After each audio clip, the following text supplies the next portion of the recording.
জুলাই আন্দোলনের পরে বিগত 57 বছর বাংলাদেশে যে রাজনীতি হয়েছে, আগামী দিনে বাংলাদেশে সেই রাজনীতি কাউকে করতে দেওয়া হবে না। কথাবার্তা পরিষ্কার।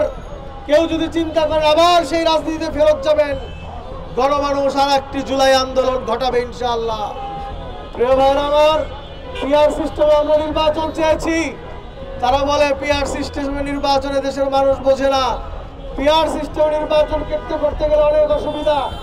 আমরা পরিষ্কার বলতে চাই, পিআর সিস্টেমে নির্বাচনে মানুষ যেভাবে ভোট দিবে, এফপিটিভি সিস্টেমে যেভাবে ভোট দিয়েছে, একই সিস্টেমে একইভাবে ব্যালটেই তারা ভোট দেবে। এখানে ভিন্ন কিছু হবে না। শুধুমাত্র গণনার ক্ষেত্রে একটি ভিন্ন নিয়ম এবং পদ্ধতি অবলম্বন করতে হবে। এদেশের মানুষ ভালো করেই বোঝে। এদেশের মানুষ যখন জেনেছে পিআর সিস্টেমে ভোট দিলে তার ভোট পচা যাবে না, নষ্ট হবে না, বরঞ্চ আগের পদ্ধতিতে ভোট দিলে তার ভোট পচা যায় এবং নষ্ট হয়।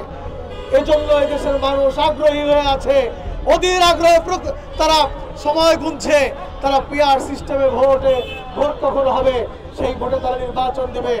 আমরা স্পষ্ট ভাষায় বলে দিতে চাই, সরকার যদি আমাদের দাবিগুলো সহজ কথায় যদি মেনে না নেন, ইসলামী আন্দোলন বাংলাদেশের আমির সহ অন্যান্য যে সকল জোটভুক্ত দল এরা যদি একত্রিত হয়ে যদি গণ আন্দোলনের ডাক দেয়, মনে রাখবেন এই সরকারও কিন্তু টিকতে পারবে না।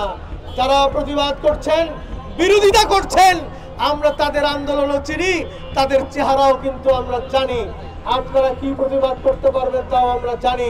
সুস্পষ্ট ভাষায় বলে দিতে চাই, গণমানুষের দাবি, এই দাবি আপনারা মেনে নেন এবং অনতিবিলম্বে এই 5 দফা দাবি মেনে নিয়ে সুন্দরভাবে আগামী জাতীয় নির্বাচনের আগে জুলাই সনদের জন্য বাস্তবায়নের জন্য গণভোটের ব্যবস্থা করুন এবং আগামী নির্বাচন পিআর সিস্টেমে নির্বাচনের জন্য আপনারা প্রয়োজনীয় পদক্ষেপ গ্রহণ করুন। অন্যথায় আরেকটি 5 আগস্টের জন্য কিন্তু আপনাদেরকে প্রস্তুতি নিতে হবে। আমরা চাই না এমন একটি অবস্থা আবার তৈরি হোক। আসুন আমরা সকলেই ঐক্যবদ্ধ হয়ে আমাদের এই প্রিয় মাতৃভূমি বাংলাদেশকে একটি উন্নত, আধুনিক, দুর্নীতিমুক্ত একটি বাংলাদেশ হিসেবে গড়ে তুলি। আল্লাহ তাআলা আমাদের সবাইকে তৌফিক দান করেন, সহায় হন।